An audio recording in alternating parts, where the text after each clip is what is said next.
tarreessan warra abaa'oo duraanii keessa turaniidha waan ta'eef hin kana jedha. Maal burussanii walitti immoo barbaachisan jara keenya diina sodaatanii walii sodaatanii hin taatu dubbiin Oromoof akka galutti itti mana akka qotee bulaa keenyaafis galutti.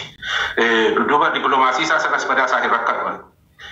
Maaliifi namoonni achi keessa jiran yeroo ilaalu kan warra abaa'oo durii keessa jiranidha jechuudha jaarmiyaa biyya alaa kana keessaa. Abaa'oo durii wanta jedhu immoo hamma inni qawwee lafa kaa'initti abaa'oo ture erga qawwee lafa kaa'e inni galeeyyuu anaaf abaa'oo miti yeroo hundumaa jiru qawweedha lafa kaa'eera. Kanatu isa abaa'oo isa dhiisiisa. Namni qawwee immoo lafa kaa'ee waraanaa ture goota ture qondaala ture iyyuu immoo ajajaa waraanaa ture iyyuu immoo biyya alaa ba'e maqaansaa qondaala duraanii jedhama yoo ta'e iyyuu. Abaa'oo hooggana abaa'oo duraanii jedhama. Kan waliigalaan garuu biyya alaa jiru koolii galtuudha. Qawween harkan jiru jechuudha. Ameerikaa keessas Awurooppaa keessas qawwee baatee hin taa'u as taa'es immoo rimoot kontirooliidhaan hin dhukaasu kanaaf dogoggoraa jechuudha. Ilaa maasitti fakkaatee yaadni keessa yaada gaariidha. Aariin gubannaan laaliin nama dubbachiisa.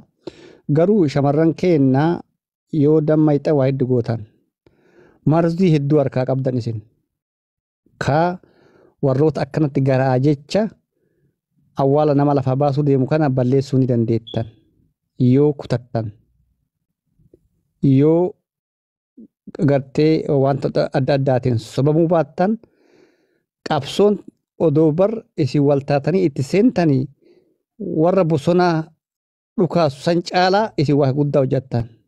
Maal inni itti dhiyaattaa waamee gootaa wayyaananii akkamiin dargii cabsite beeytanii bar jeneraala isaanii kana jaratuuyyuu booji'ee odoo asii sirban asiin sirbanii garuu jarri shamarran jaraa waamee hojjetti ummata gartee jeneraala Itoophiyaa kana akkasitti gadi teessisanii dadhabsiisanii qawwee irraa hiikanii waamee gooteete nama asirratti dubbachuu natti aanju kana gorsitaan akkanaan hin jenne isinummaan isinii dhiisaa jechuu barbaadeeti gabaa uummata isinii galaa waan nama jedheefi kanaafi jabaadhaa milkaa isiniin jenna kamiinu nu diinummaan keenya akka dhabamu barbaadna malee qorichaan du'e rasaasaan du'e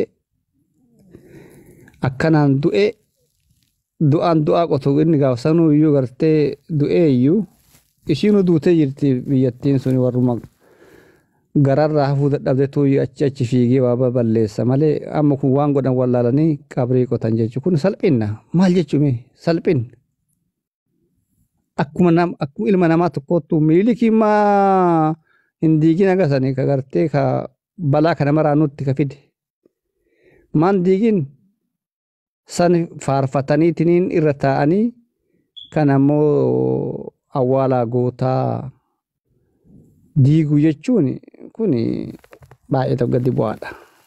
Irratti haasa'uun hin barbaachisu jechuudha nama akkanaa uummata akkanaa kana. Jechuu barbaada itti fufaa kanuma isin hin jedhaan naa ta'a wanti Oromoo ta'u hundinuu. Ammayyuu akkanaa kun iddoo tokko tokkotti hojjetamaa jira ni beektaa? Qabsoon akkanatti keessaan waraana mootummaa kana dhabamse amma uummanni Oromoo asirra waraana qabna ofiin jennu kuni dirqama waraanumti maa dhufee nu baraaruu dhabe jenna. Hay waraanni bakka tokko hin taa'u nutilleen socho'uu qabna waraana keenya cina guutumaan guutuutti uummanni Oromoo magaalaa keessa teessu socho'uu qabdi afaan qabattee teechee ilaaluu hin qabdu sii galee gaafa jarri magaalaa keessatti siida hawultii kana diigdu. Oromoon jechuudha magaalaadha amma baadiyyaa mitiin agartu yoo ta'e kun lallaala daandii jechuudha sii galee gaafa oduu manaan gaditti yaa'anii wallaahi makalaakaan sodaatti dhooftullee ni dhoofti garuu immoo waan miidhame maarree jira keenya ana kiyyatti wallaahi laazim waan miidhame waan tokko natti hin fakkaatu sii galee yoo natti garagalfatte iyyuu jechuudha garuu manatti galanii afaan isaanii qabatanii ta'anii of tuffachiisanii Oromoon tuffatamee morma keenya nurraa kutanii gallee callimne jiraatti gogaa nurraa baasani gallee callimne sii galee har'ammoo reeffi keessanuu maa ciisa jedhanii reeffa keenya ciisicha dhorkan. Lal shamarran keenya jechuudha. Wallaahi kutaa keessan irratti dawwalaati maatii keessan irratti dawwalaati makalaakaa bishaan isin gaafattu ittiin kenninaa nagaadhaan jiraatti ma. Summii itti naqanii taa kennan nyaattee haadhumattuun tallaadha roobiddatti naqanii gubu gaafa san. Ay Oromoo. Yaa bara 2008 waan nu goone nan beekan. Si galee bara jijjiirama mootummaa kanaa jechuudha. Akka naannaa keenyaatitti waan goone nan beekan. Garuu maal goonare biyyarraa bahuu kana nu godhe dhugaa rabbi. Ani uummanni gaafa san akkasitti honni oratee qabsaa'aa ture har'a maal ta'eedhaan gaafiin itti ta'a bar. Moo gaafa sanayyuu sobuma qabsaa'aa ture akka ani waan numti isaan harkaa badee bar. Bar gaafa sana ammana ajjeefamneeti jira keenya kan akkasitti qabsoomne yookiin falmannee mootummaa wayyaanee ofirraa kaa'amne. Akkanatti dhumanneeti? No, akkanatti hin dhumanne. Wanta akka akkanatti salphanne, wanta akka akkanatti fokkifne. Baramma inuma salphanne. Wallaahi dhukkubaarra gara kaasee jechuudha. Itti fakkaatee sabboontu ta'ennaa Oromoon tuni akkuma diinni itti fakkeessee beekta kijibni tokko itaa deddeebi'ee dhugaa fakkaata. Oromoon ammataadhaa Oromoon garaa laafa jedhanii ittiin fayyadamuudhaaf barufii ajjeesaa jiranii ofii si gubaa jiranii si balleessaa jiranii Oromoon garaa laafa siin jedhan Oromoon ammataadha siin jedhan sangurra qabataniitiin akkasitti deeman. Har'a kuni afaan Oromoo dubbatee afaan Oromoo haasayaa harka maaltu isaa diiga warroota akkanaa kan amma agartee ilaal dhiifama gochuun hin danda'amu balleessu haa baddu ishiini dhugaa. Jaalfeego dhugaa rabbi yoo haasofne diinni keenya mootummaa muti. Diinni keenya dhalattoota Oromiyaa keessatti akkatti dhalatanii qa'ee teenya ka beekan kan dabarsanii nu kennan kan reeffa keenya qoffuran jechuudha. Warra kana immoo qawwee qofaan bicha muti dhaggeeffadhu. Akka saree katamaa keessatti beektaa waggaadhaan dhibee saree tokkotu seena jedhanii summii galgala kenna mootummaanii ganama daandii guutuun saroota boka kutee bichaa agarta. Wallaahi horiillee bitaa foonitti naqna summii jennaan ani sangaa sinifan bita. Amma balaan jiru summii malee wani nu baasu hin jiru. Dhugaa sitti ma. Kun amma laaloo asii daffee ba'ee bishaan dhugalaan ollaa deeme. Achuma bishaan dhuga bara ilmoo isaanii reeffa baasee qaama isaaniitti bishaan dhuga dhaqan. Dhuguma bar jaalfee gumaan dhugaa walitti namaan hin duunamaan. Oromoo bar dhugaa kana walitti mudhabatu nu fichisiisee bar. Bishaan burcuqqoo takkaatiin galaafattama torturaa akkanaa kana jechuudha. Jaartii durattiin harkaan lafa qabatte jaara kana nama kana galaafachuu dandeessi.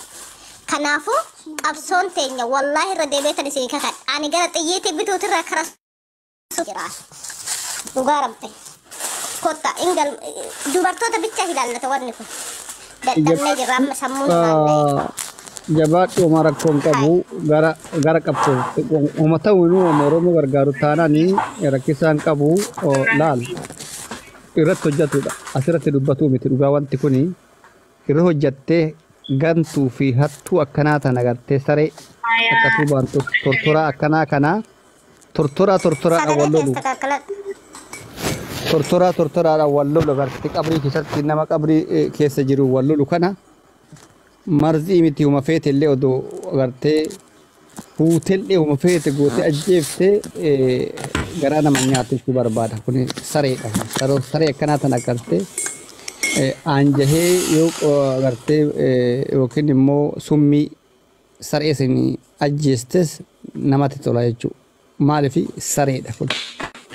Kuni agartee uffata diratee deema malee akka ilma namaati miti. Isa kuu cabsee gara mabeeyta nama qabrii keessa jiru qabrii keessa qabrii isaa awwaal isaa qotu jechuun maal jechuu hin dhagarre hin dhageenye. Inni ejjetaan du'e bar jaalfeego inni ejjetaan du'e bar du'aadha baramma kun namni sitti fakkaate. Yaa du'aa keeti. Maaliif du'aadha kun namni du'aa qofforu du'aadha mataa isaatiin reeffa jedhitu yaadi bakka maal baasuuf qofforu maal tachi jala jira mee rabbuma si uuma sodaadhu maal baasuu edha qoon maal warqii kan baasuu qof furaa jira hay